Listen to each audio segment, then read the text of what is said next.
Bonjour, aujourd'hui je voudrais vous présenter un petit peu les origines de la collection High Grade de Bandai. Parce que ça existe depuis bien des années et je suis retombé sur ce très vieux kit des années 80-90, mince, je ne sais plus, on va voir ça tout de suite, mais en tout cas voici un très vieux kit qui fait partie des premiers High Grade qui étaient sortis chez Bandai, qui était à l'époque une petite révolution parce que de bien meilleure qualité que les vieux kits des années 80. Vraiment sympathique à bien des égards. Il s'agit du Double Zeta Gundam. J'ai d'autres modèles à disposition mais que je peux pas vous montrer pour l'instant, mais je le ferai un de ces quatre. Et pourquoi c'est particulier? Parce qu'en fait il y avait une technologie qui permettait d'avoir des plastiques de différentes couleurs sur une même grappe, et ça ne s'est plus refait souvent depuis, mais c'est assez sympa à voir. Entre temps je vais retrouver un petit peu mes documents et voir de quand tout cela date. À très vite. Alors voilà, c'était pas marqué sur la boîte mais sur la la notice de montage. Ce kit date de 1991, donc en fait il a là on est fin 2016, il a 25 ans. Voilà, donc un kit ancien, pas tant que ça, parce que il y a beaucoup plus vieux que ce kit là, mais qui a ses particularités. Alors déjà on notera que rien que la notice de montage tout en couleur et de ce format elle est quand même assez sympathique. On profite d'un Double Zeta Gundam monté et peint de toute beauté. On a de belles illustrations entre guillemets à la main ici qui sont absolument superbes. J'oubliais d'ailleurs, il y a quelques précisions sur la boîte en anglais qui précisent que c'est Hajime Katoki qui a fait l'illustration de la boîte et Kunio Okawara qui a fait le design des mechas dans la série originale de Double Zeta. Donc ça c'est assez cool. En anglais, hein, faut le préciser. Donc là, ça raconte un petit peu le contexte. Ici, très certainement des dessins de Hajime Katoki montrant les différentes formes du Double Zeta puisqu'il est transformable, et bon, des pièces éventuellement ouvertes qui malheureusement ne sont pas présentes dans le kit. L'évolution très certainement des Core Fighter. On notera ici qu'ils ont inclus le Core Fighter de la série Gundam 0083. C'est quand même assez sympa puisqu'en 91 la série en OEV était en cours de diffusion, on va dire.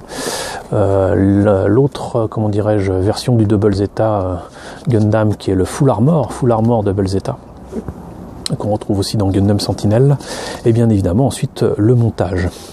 Donc on va y revenir, mais c'est un très vieux kit. C'est-à-dire que là, il n'était pas question de monter ça sans colle ni peinture. Il était vraiment nécessaire de coller et de peindre, même si il était possible de le faire sans. Encore des illustrations couleurs, mais là, je crois que c'est celle de Kunio Okawara. Donc là, le montage est terminé. Là, on peut placer les autocollants parce que malheureusement, il y a des autocollants. C'était aussi le début de la fin à ce niveau-là. Illustration en noir et blanc, photo en noir et blanc du modèle terminé. Et enfin, les instructions pour transformer le mecha en faire la G-Fortress, si mes souvenirs sont bons. C'est quand même assez particulier au niveau de la transformation des jambes. C'est pas du Transformers, hein. Et voilà ce que ça donne quand c'est en robot et quand c'est en, on va dire, en véhicule. C'est pas trop, ça ressemble à rien, mais voilà. Et donc ce que je voulais vous montrer, c'est le système injection que l'on voit ici, donc avec différentes couleurs pour une seule et même grappe avec le même plastique. Alors je le disais tout à l'heure, c'est avec les autocollants, puisque avant cela les maquettes étaient proposées avec des planches de décalco, si mes souvenirs sont bons. Et c'est des autocollants quand même assez, j'allais dire, grossiers, assez épais, et c'est à peine valable pour un jouet, quoi. Ça vraiment, ça c'est nul. Par contre, ce qui est génial, c'est outre la présentation ici avec un petit bout de carton qui permet d'éviter que les pièces ne se baladent et ne se cassent, c'est cette grappe là en particulier. Voilà, là vous avez en 91 donc la révolution industrielle, ni plus ni moins que représentait cette grappe pour les maquettes de Gundam. Là on voit qu'il y a du plastique rouge sur du plastique blanc, ici du plastique rouge sur du plastique jaune sur du plastique bleu, etc., etc.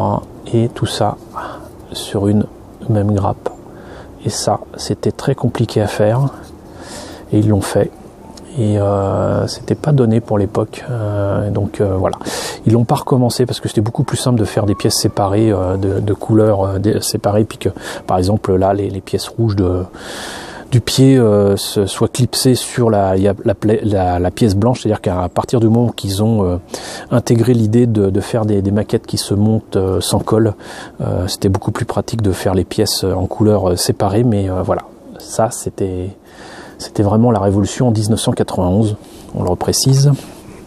Le reste des grappes, par contre, là, vous voyez, c'est blanc, rouge, bleu, blanc, enfin blanc laiteux, blanc un peu bleu.